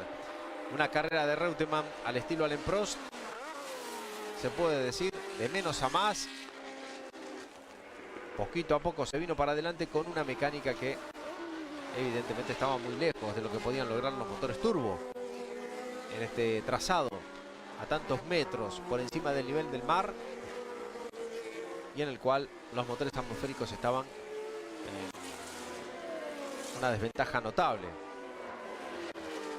Había perdido una vuelta Prost después del cambio de neumáticos por el pinchazo. Había caído hasta el octavo lugar, fuera de los puntos. Pero tenía neumáticos frescos. El auto no estaba en plena condición por los daños que sufrió en la parte trasera izquierda. Pero era el auto más veloz de la carrera en este momento. Completamente, y tenía una misión bastante complicada, pero no imposible para Alain Prost recuperar todo ese terreno con neumáticos frescos, con un auto muy rendidor, aunque algo dañado en la parte final del pontón izquierdo. Ahora el liderato era para René Arnoux. El hombre de Renault, nacido un 4 de julio de 1948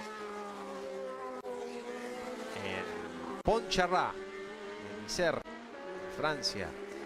Empezó en el 78 en la Fórmula 1, debutando en este mismo escenario. Bueno, intentando debutar con el Martini MK23 en el Gran Premio de Sudáfrica del 78.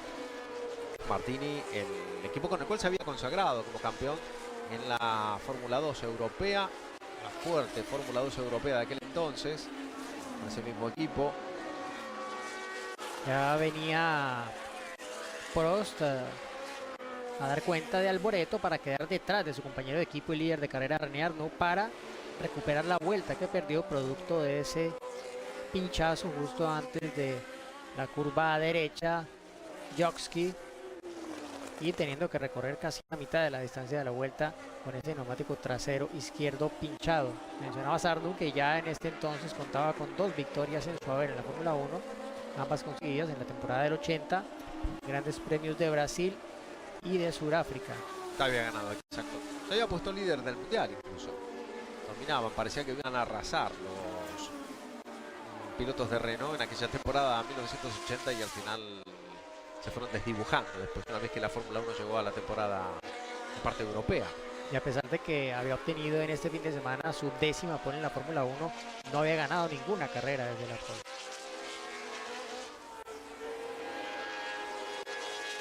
Una de las cosas que más comentaban los pilotos de la época, recuerdo siempre a Reutemann escuchar cómo sufría la espalda de los pilotos de traqueteo que tenían los chasis ante las imperfecciones de los circuitos. Eran dos cosas. Primero, los autos, la forma que estaban configurados, la posición de conducción de los pilotos, que era muy erguida. demasiado erguida. Fíjate cómo viene Alain Prost, qué rápido viene el piloto francés.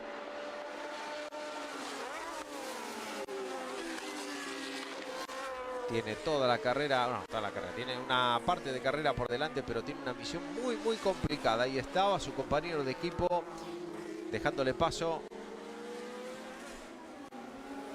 al piloto francés, que se venía para arriba con neumáticos prácticamente nuevos.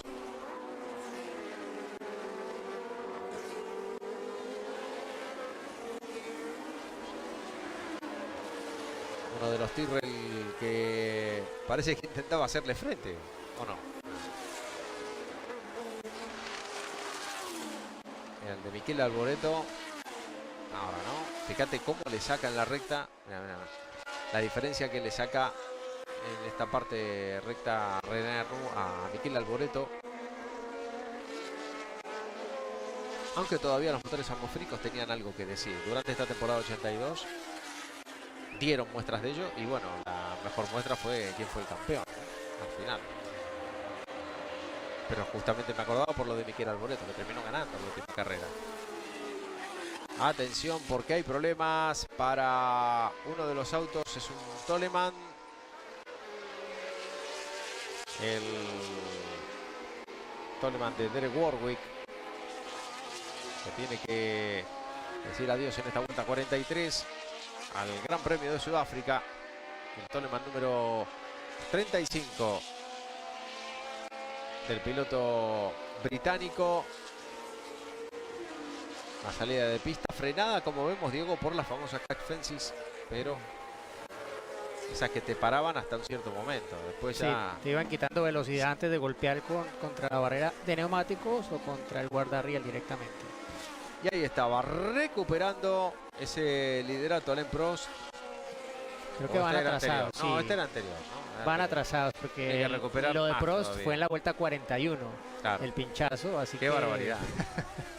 iba con cierto retraso mientras lo escribían y lo publicaban, pasaban algunas vueltas, unas 4 o 5. Prost, Arnoux, Reutemann era lo que había, pero en la vuelta 40. Rosberg, Watson y Pironi. Pironi, recordemos que también paró en boxes y estaba bastante atrás. Se daban 37 en aquel momento. Unas 4, entre 3 y 4 vueltas de retraso lleva este sobreimpreso. Otra vez la imagen de Keke Rosberg. Mírale el cuello a Rosberg, ¿no? En las curvas rápidas se le va la cabeza al sentido contrario de la curva. ¿Cómo se ve ahí? Impresionante. Tremendo, tremendo. Sobre todo hacia la parte izquierda del habitáculo. El equipo Ferrari había adicionado un trozo de goma espuma con una protección especial para que apoyara a Gilles Villeneuve la cabeza en la parte izquierda del auto por este mismo problema, justamente. Algo que parece que el equipo Williams no pudo tener en cuenta. Fíjate cómo va la cabeza de Keke Rosberg. De un lado para el otro. El estado físico de los pilotos queda claro que no era el mismo en aquel momento que años después. La exigencia era tremenda de estos autos. Sobre todo a partir del año 80. Cambió muchísimo. Y algunos pilotos no eran todos los atletas que se podía esperar para este tipo de autos.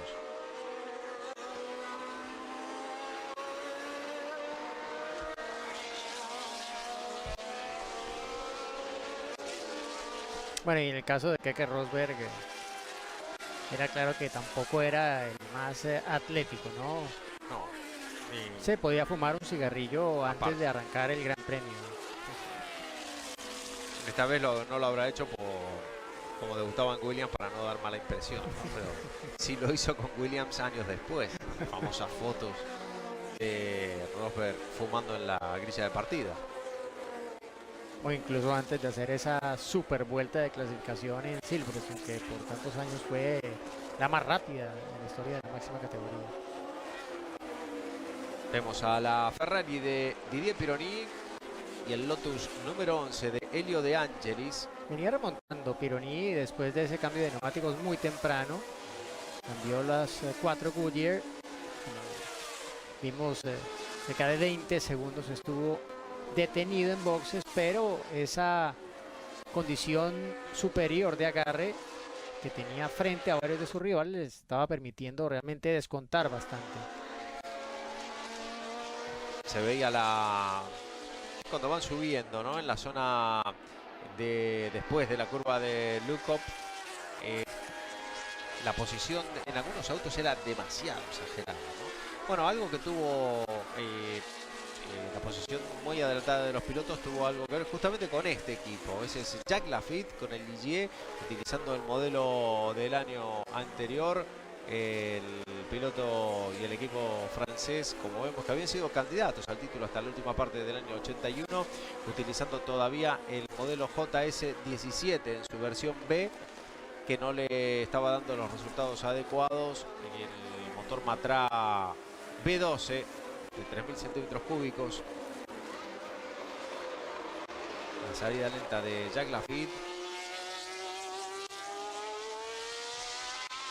Y una de las posiciones más adelantadas de un piloto en un chasis la pudimos ver en el siguiente modelo de este equipo Ligier, el JS19, que iba a debutar más adelante, iba a debutar en el Gran Premio de Mónaco, justamente un lugar muy adecuado para hacer debutar un auto que era excesivamente largo y que no les dio el resultado esperado. Tuvieron abandonos, tanto Laffite como Chiver, y luego tuvieron que retirar el auto hasta el Gran Premio de Holanda. No dio los resultados que esperaban. Un auto, el JS19, que pasó prácticamente sin pena ni gloria. Un auto muy extraño y, como decía, con una posición del piloto exageradamente adelantada.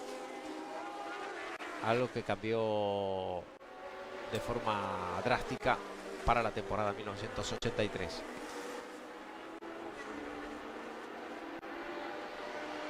Ese es René Arnoux.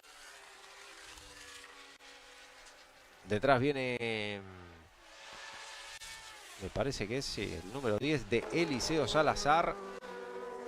Detrás del piloto chileno asoma el Tigre de Michele Alboreto con el número 3.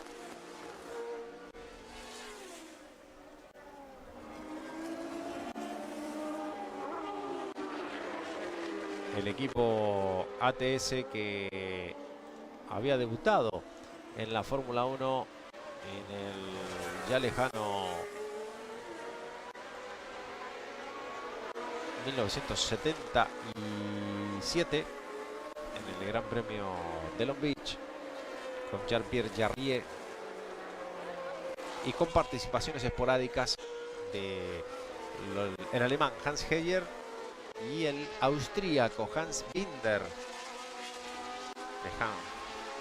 Se resistía un poco allí Eliseo Salazar, en ese entonces con 27 años. Venía de una temporada de debut en la Fórmula 1 en la que había conseguido marcar un punto para el equipo Ensign. Lo había conseguido en el Gran Premio de Holanda.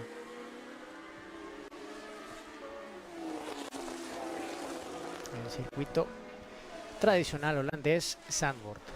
El chileno Eliseo Salazar, nacido un 14 de noviembre de 1954, y que cursó su primera gran temporada en la República Argentina, siendo campeón de la legendaria, recordada, entrañable, ¿por qué no?, Fórmula 4 Argentina, campeón en 1978. Recuerdo haberla visto estar en esa carrera, ¿no? Estoy haciendo esfuerzos para ver si me acuerdo dónde fue la carrera. Alguno me podrá decir. Ahora no me estoy acordando, pero bueno.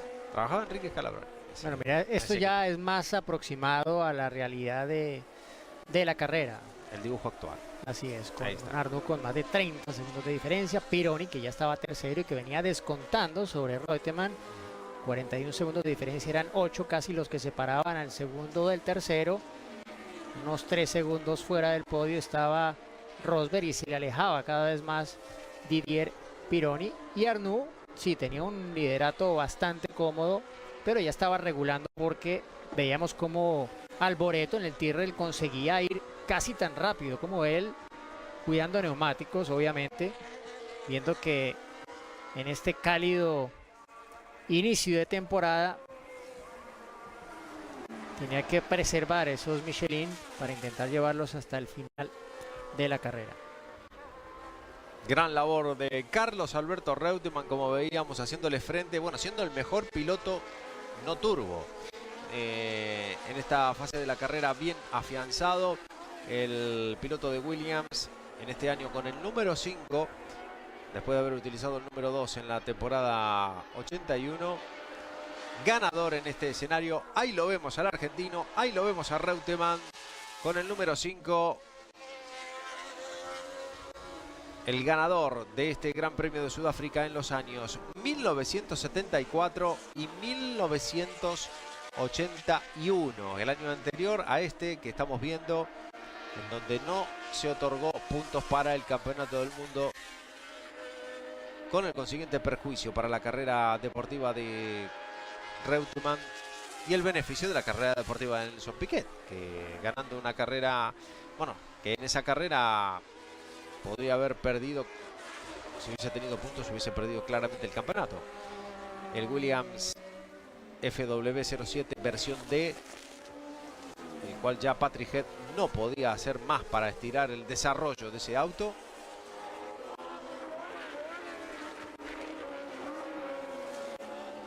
La configuración y la aerodinámica eran prácticamente idénticas de ese Williams para la que tuvo en la última parte del año 81. Solamente se le adicionaban los bigotes delanteros, las alas delanteras, esas mismas que Reutemann había quitado en la clasificación de Monza 81 para poder estar en primera fila en un circuito de potencia pura, en primera fila junto al Renault Turbo del Prost.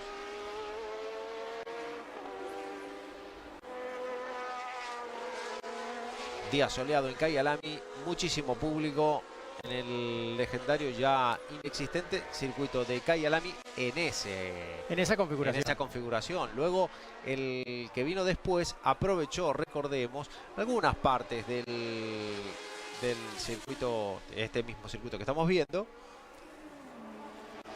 y en toda esa parte de la recta principal ya empezaron a proliferar los chalets y las casas en una urbanización que terminó cercando al circuito, pero como formó parte también del proyecto nuevo, ¿no?, del circuito estrenado en la Fórmula 1 en el año 92.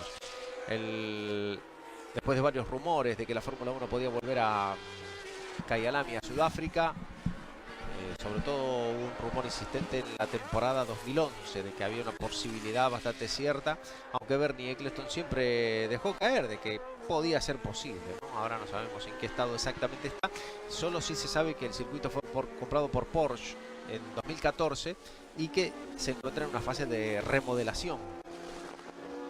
Ahí está, mira, Alboreto siguiendo como la sombra a René Arnoux, al líder de carrera, cómo se le acercaba en la parte más trabada del circuito, pero por supuesto el déficit de potencia. A partir de ahora lo vamos a ver. Ahí estaba acelerando a fondo. Fíjate cómo no lo muestran ahora, cómo se despegaba y cómo iban a llegar a la primera curva, seguramente muy muy alejados.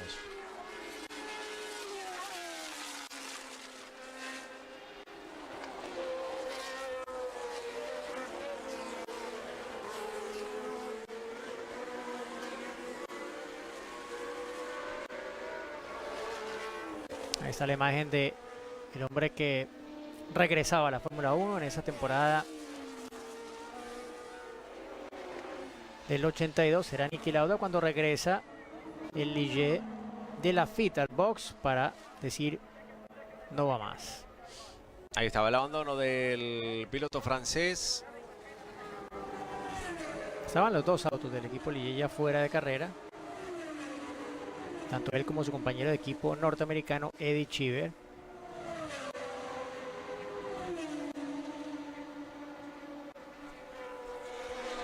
Y este era Prost, que continuaba su remontada.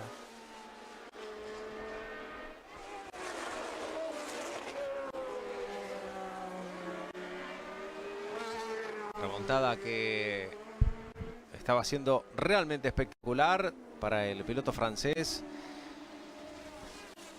con neumáticos más frescos que sus rivales. Recordemos que el último sobreimpreso aún no nos mostraba a Prost dentro de las primeras 6 posiciones. Pero estaría... Parte suelta del auto en esa parte final del pontón izquierdo, ¿viste? Esa especie de deflector que buscaba un poco manejar el flujo de aire que llegaba a esa rueda trasera y que se había roto producto del desprendimiento de la banda de rodamiento en el neumático tras ese desafortunado pinchazo que, como estamos por ver, le dará la emoción a la parte final de esta carrera.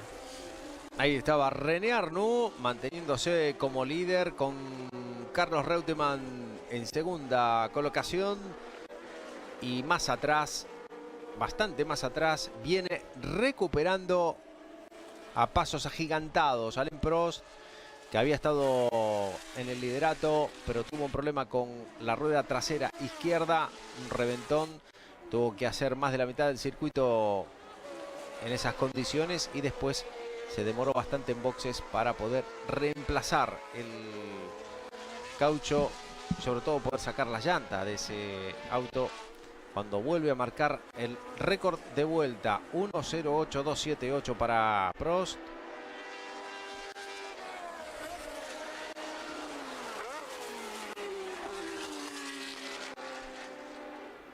La zona de Sunset Bend.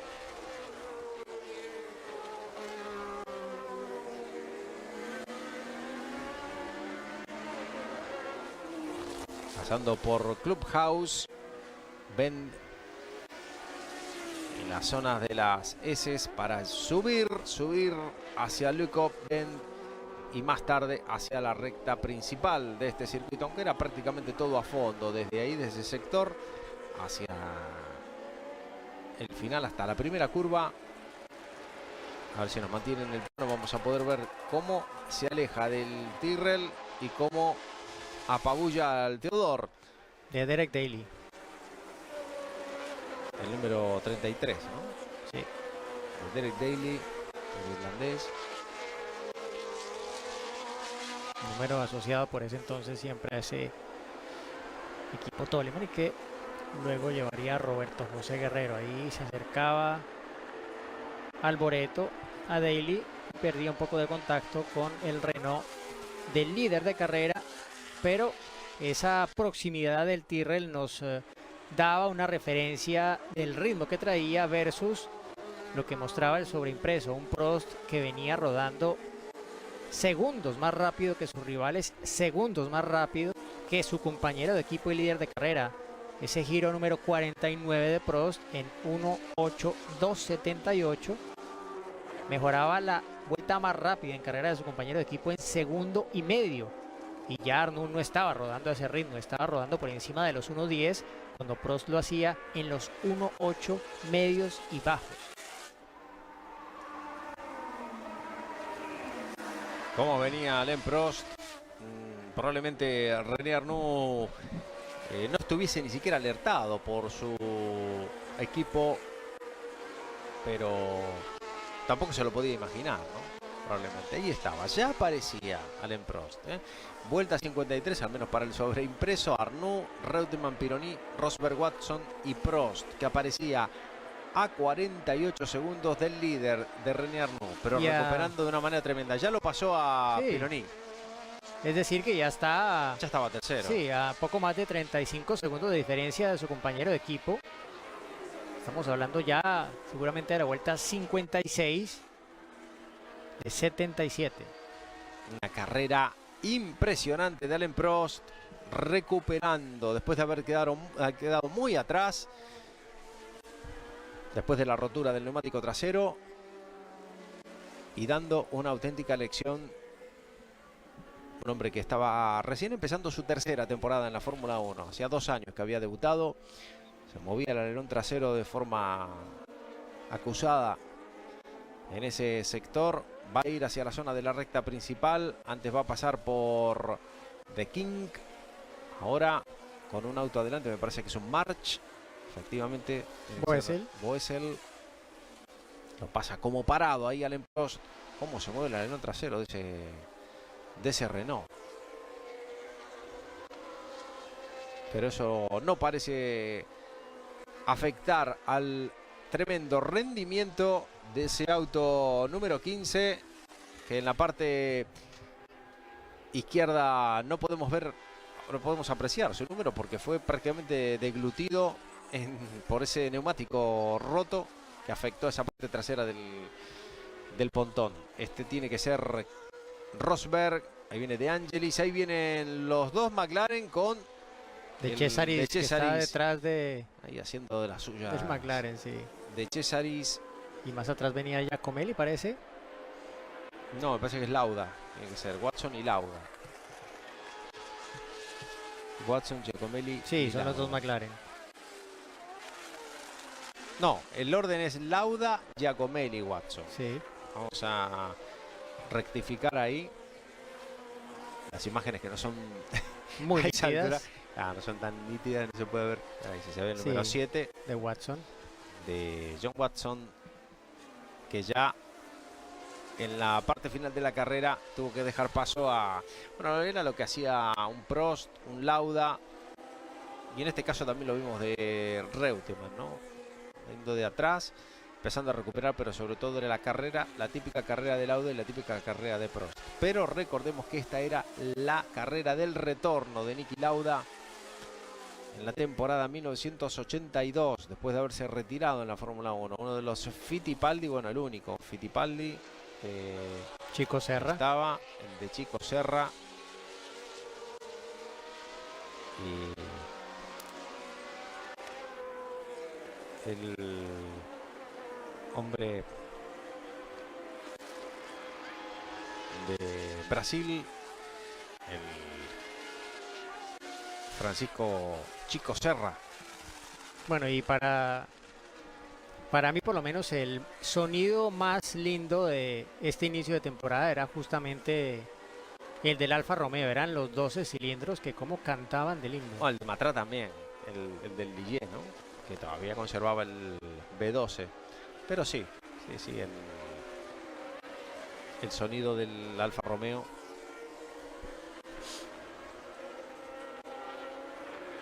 Aunque el del Ferrari 12 cilindros de la época de los 70 también tenía su gran magia, ¿no? Ah, bueno, y el del 95 ni hablar. Pero hablo de esta temporada. Sí, de esta época, ¿no? De los 70. Sí.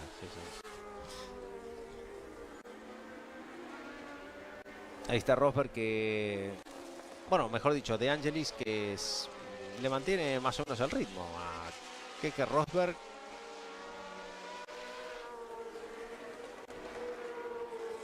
Y detrás vienen Niki Lauda y Giacomelli.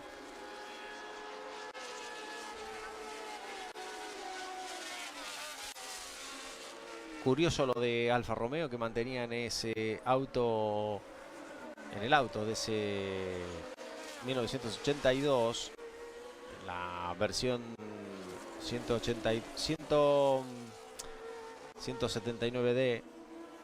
Él mantenía ese alerón generoso, alerón delantero, que era más propio de la temporada 81. ¿Cómo iba ese cuello, ¿no? De Rosberg, impresionante. Más de media carrera. Y va a tener consecuencias eso en la carrera de Rosberg. Lo va a tener, la vamos a ver dentro de muy poco, porque entramos ya, ahora sí, en la parte final de este Gran Premio de Sudáfrica de 1982, aquí en Carreras de Leyenda.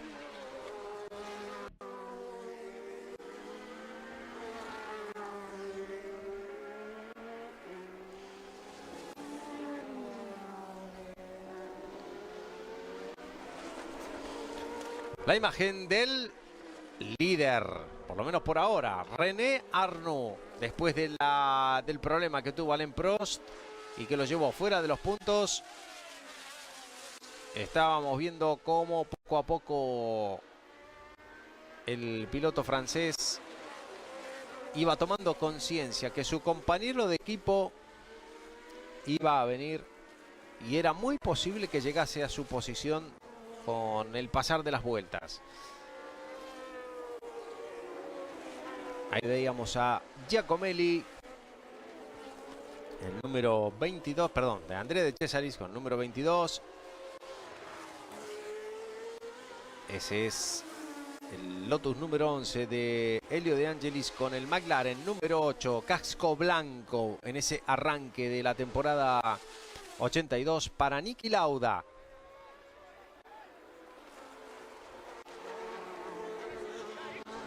Más atrás el Alfa Romeo y el Williams, que va con muchos problemas, ¿no? ¿Por qué será? Por la parte física más que nada, ¿no?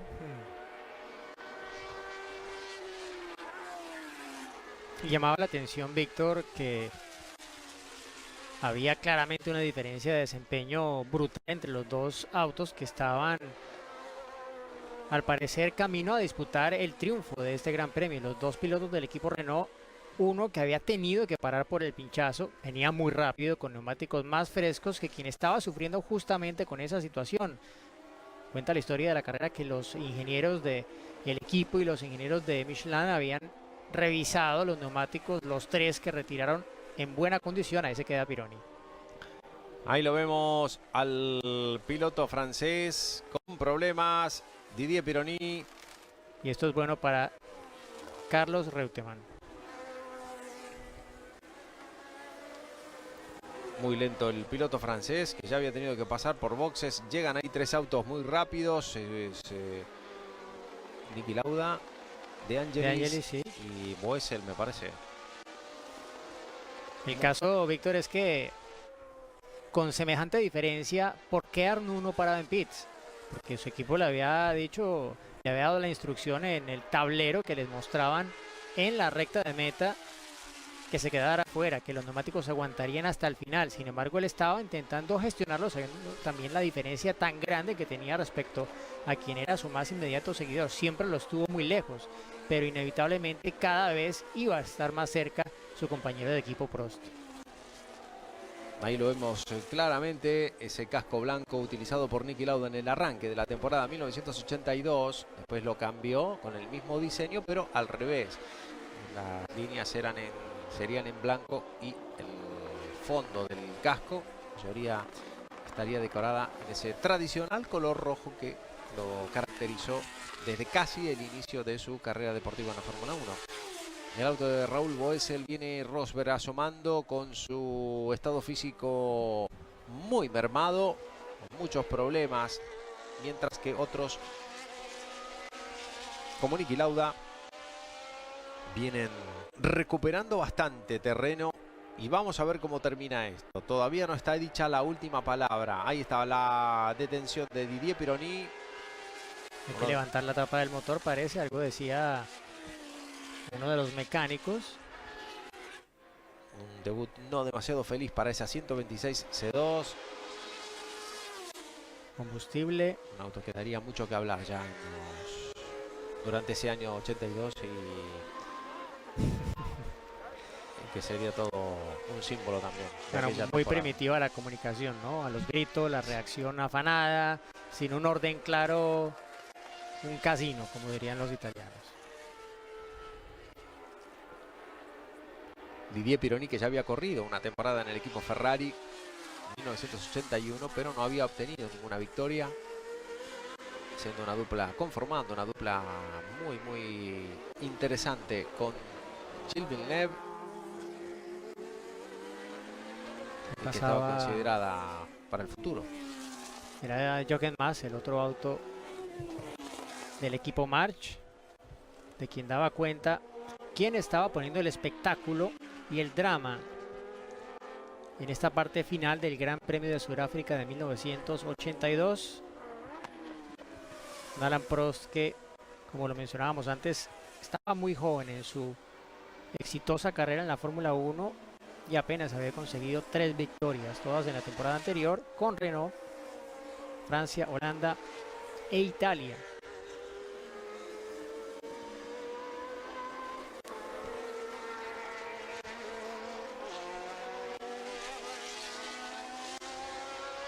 Ahí vemos a Alain Prost.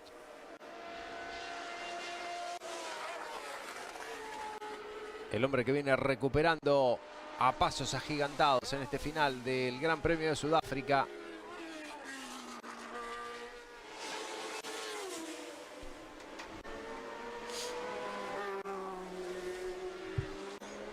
Sigue descontando diferencia. Prost que no tenía rival en este momento en términos de ritmo de carrera. Ya había dejado esa vuelta rápida. El único que logró bajar los 1.8 durante la carrera. Y de hecho solamente los autos del equipo Renault fueron capaces de bajar de los 1.10. En los 1.9 estuvo la mejor vuelta de su compañero de equipo René Arnoux, pero fue muy temprano, apenas en la tercera vuelta de carrera, llegando a espaldas de Chico Serra. Ese auto, ese Fittipaldi que llevaba la nomenclatura F8D, era sencillamente el mismo auto que había tenido el mismo chasis que el equipo Fittipaldi había estrenado para la temporada 1980. Mantenían incluso las formas externas del auto, ¿no? Durante la temporada van a estrenar el modelo F9. Esa vuelta rápida en carrera de Prost con tanto combustible a bordo lo habría colocado en la sexta posición de la parrilla.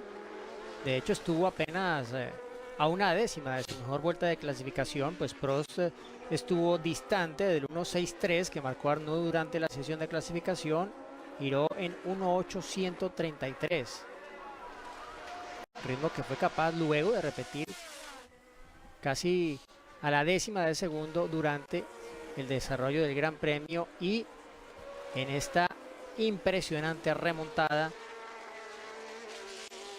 que le está dando el drama al desenlace de este inicio del 82. Muy temprano, ¿no? 23 de enero del 82. Sí, muy temprano y nunca más se volvió a disputar el Gran Premio de Sudáfrica en una fecha como esta. Lo curioso es que la segunda carrera estaba pactada casi 2 meses después. Bueno, más raro fue el Gran Premio del año anterior, que fue en febrero. El Gran Premio de Sudáfrica del año 81, que no tuvo puntos. El Williams número 5 de Carlos Alberto Reutemann, que sin saberlo estaba cruzando sus últimas vueltas en la Fórmula 1, viendo para ver la bandera cuadros. Disputaría el siguiente Gran Premio, el Gran Premio de Brasil, pero después de ese accidente que tuvo con René Arnoux, decidió colgar el casco y retirarse ahí sí definitivamente de la Fórmula 1. Era esta entonces su presencia número 145 en grandes premios de Fórmula 1, ya con ese palmarés de 12 victorias.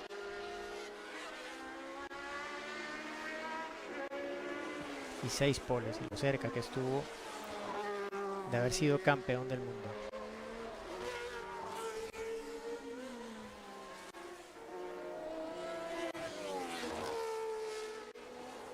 Esa imagen del líder, bueno, este no es el líder, pero tiene por ahora toda la pinta de convertirse en el líder con ese ritmo que trae Prost versus el de su compañero de equipo.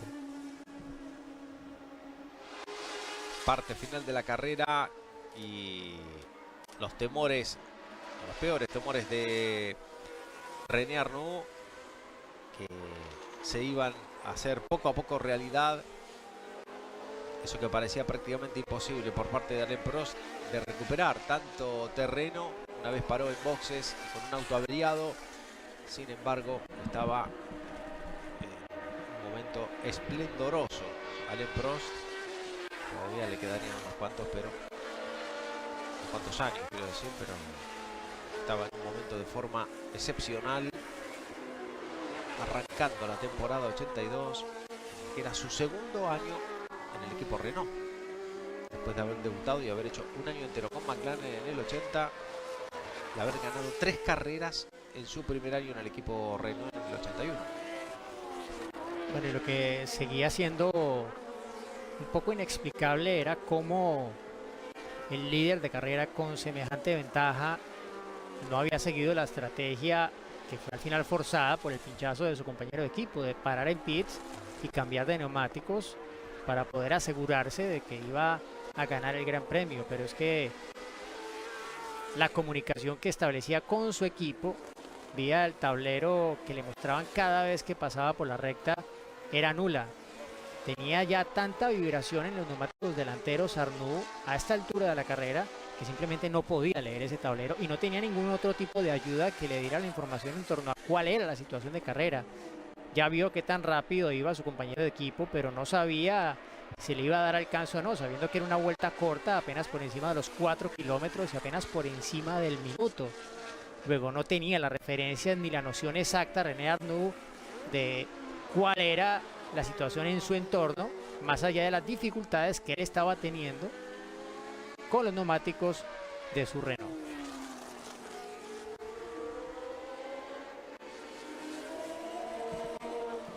La estampa del auto de Alain Prost, al que las cámaras van a perseguir de aquí hasta el final sin ninguna duda, porque se ha convertido en el auténtico protagonista después de la carrera, de que la carrera estaba estabilizada, con Arnoux adelante, con Reutemann segundo.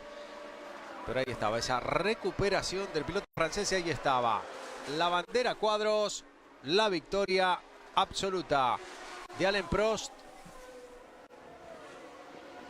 que había recuperado el primer puesto.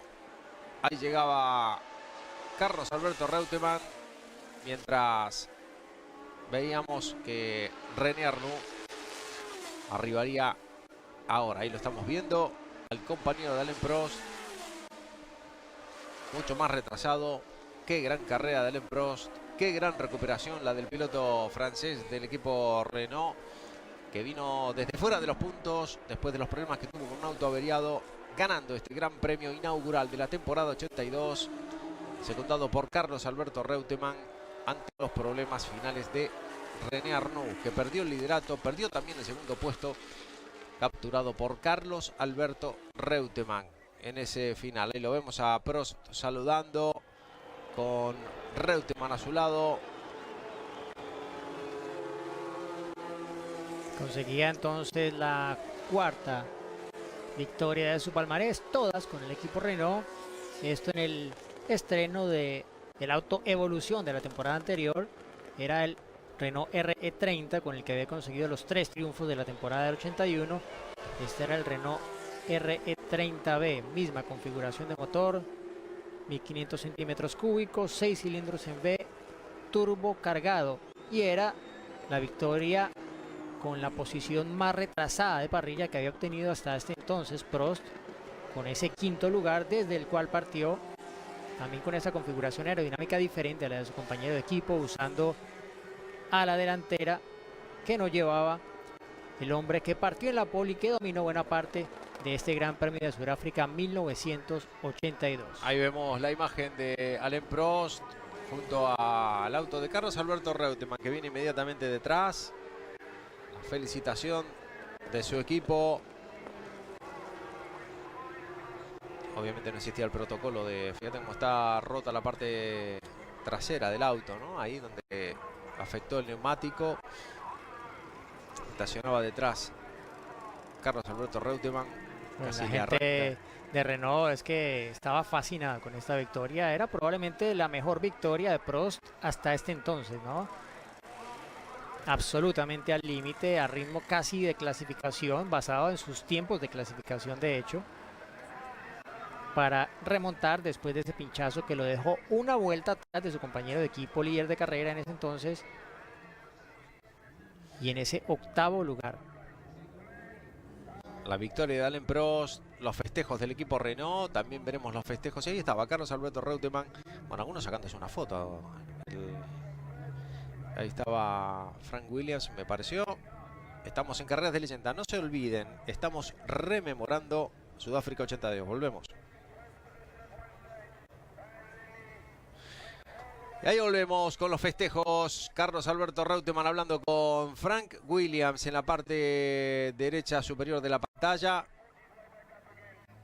Un número 2 que le señala con la mano Frank Williams a Carlos Reutemann. Significa seguramente el segundo puesto que había obtenido en ese retorno del hombre que lo había convencido para volver después de lo que había pasado en Las Vegas el año anterior.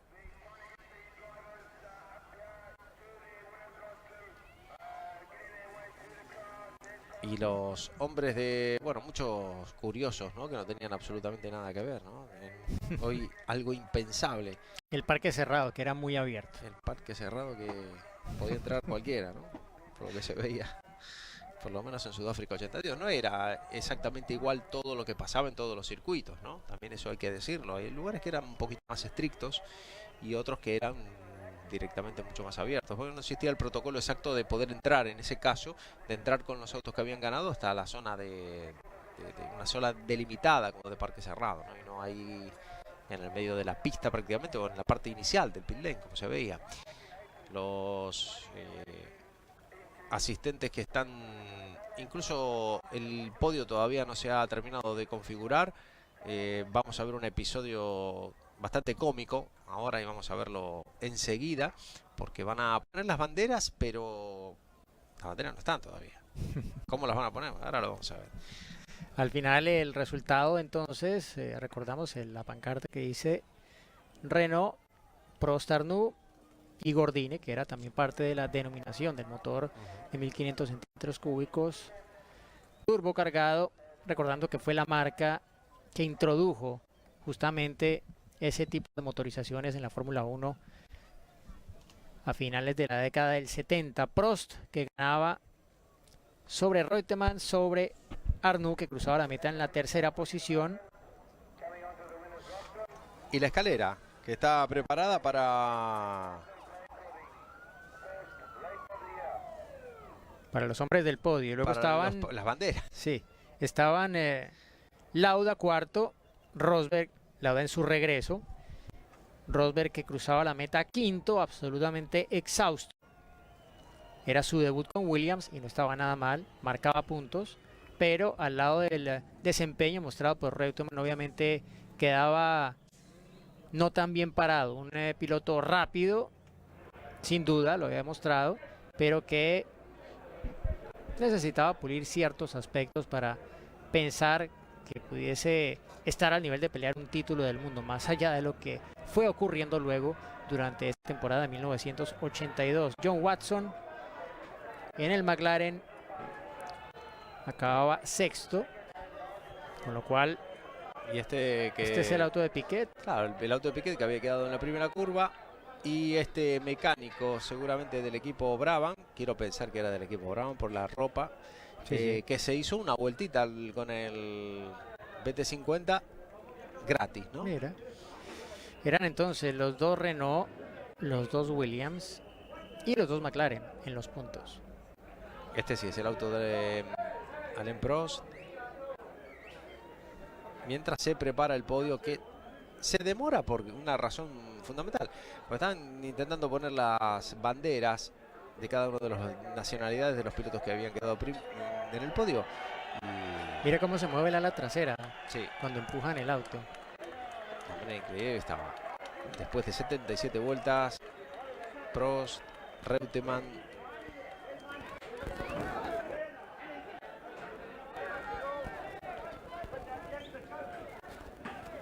El francés también, René Arnoux. Pero que seguramente todavía se estaba preguntando cómo había perdido la carrera después de haberla tenido tan en la mano.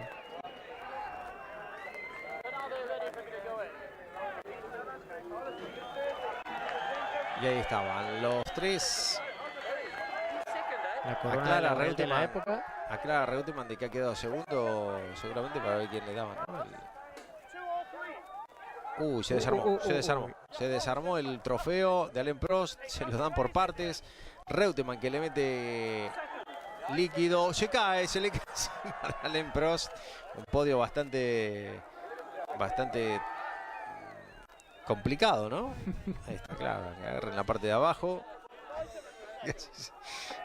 Bueno, cómico. Está bueno lo de las banderas, ¿no? Bueno, sí, se alcanza a percibir una bandera de Argentina en el lugar equivocado. Y la otra, la de Francia, creo que pusieron una, no sé, por lo menos se ve la del centro, de la de Prost, y puestas así un poquito, ¿no? De una manera original.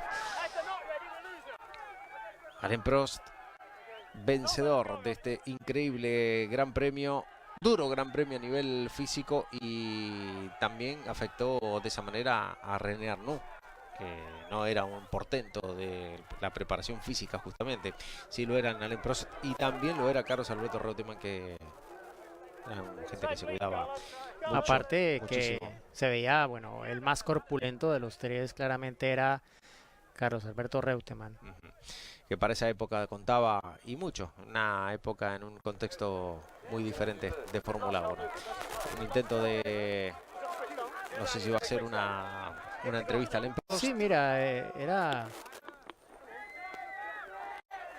Esto no fue de los años 2000. Felicitaciones. ¿Tu primera vez ganando aquí? Sí, fue muy difícil, te digo. No estaba muy seguro